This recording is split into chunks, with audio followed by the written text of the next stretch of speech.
Eu vou passar algumas dicas que todas as pessoas devem seguir para que tenham uma voz bonita e sem causar lesões na prega vocal.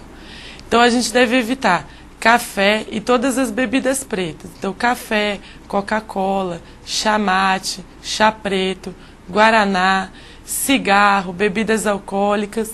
Também devemos evitar o uso excessivo de balas, pastilhas, o gengibre.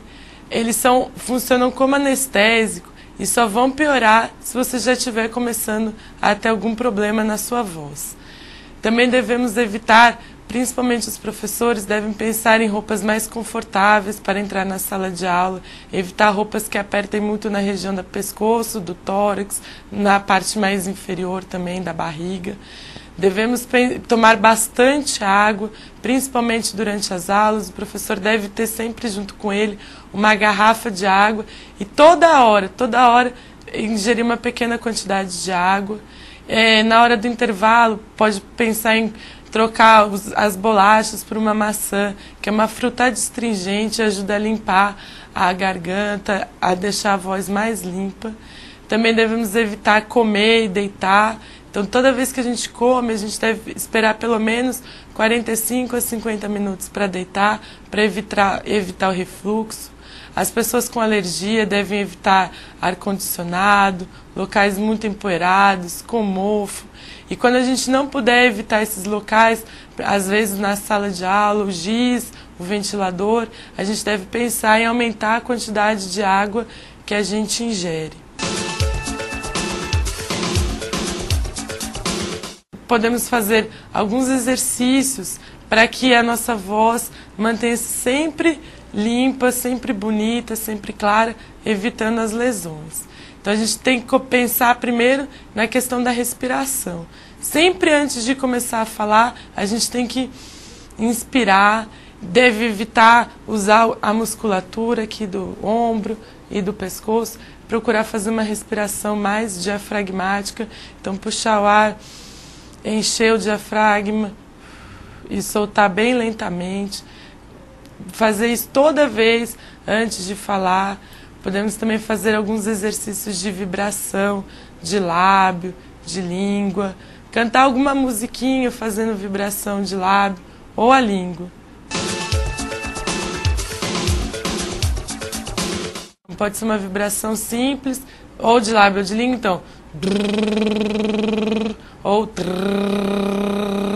procurar vibrar o lábio ou a língua por aproximadamente 3 minutos, lembrando sempre de respirar, não fazer esforço. Quando começar a acabar o ar, para, respira e continua a vibração. Então puxa o ar e vibra.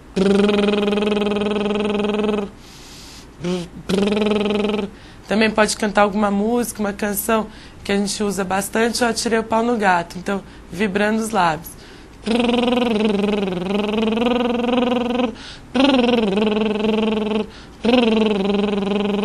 E vai até o final. Podemos também fazer exercícios de voz salmodiada, que é aquela voz do padre.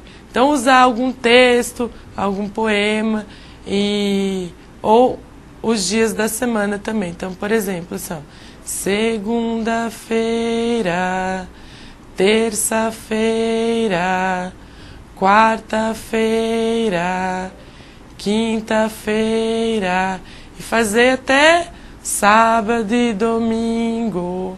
Também pode fazer um exercício. Esse exercício da vibração é mais para dar um relaxamento na prega vocal. Quando a gente vai falar muito, é bom a gente fazer um exercício que relaxe tanto antes quanto depois. Então, se você vai dar uma aula, faz o exercício antes e depois da aula. Também para esse da voz salmodiada, é um exercício para tornar a emissão mais suave, evitando o que a gente chama de ataque vocal brusco, que é aquele começo de fala com um soquinho que acaba lesando a prega vocal. Também tem um exercício de M mastigado, então você vai fazer de conta que está mastigando a letra M, mexer bem a boca. É um exercício que ajuda a relaxar a prega vocal e também ajuda na questão da articulação. Porque quanto mais a gente articula, quanto melhor a nossa articulação, menos esforço a gente faz para falar e mais fácil a nossa mensagem é compreendida. Então o exercício do M mastigado é mais ou menos assim.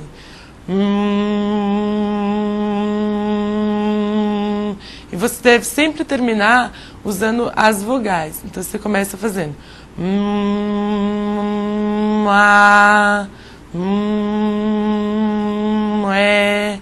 Esses exercícios, eles ajudam a manter uma voz limpa, uma voz clara, previnem as lesões da prega vocal, e para os professores é muito importante que eles façam pelo menos antes e depois das aulas. Então, sim, não precisa fazer antes e depois de toda a aula, mas pelo menos que ele faça, se ele vai dar aula o dia inteiro, que ele faça esse exercício pela manhã, antes de ir para a escola, na hora do almoço e à noite quando ele chega em casa.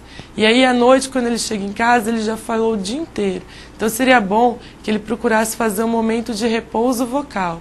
E nesse momento de repouso vocal, não significa falar mais baixo, significa falar menos, significa ficar em silêncio, sem falar nada mesmo.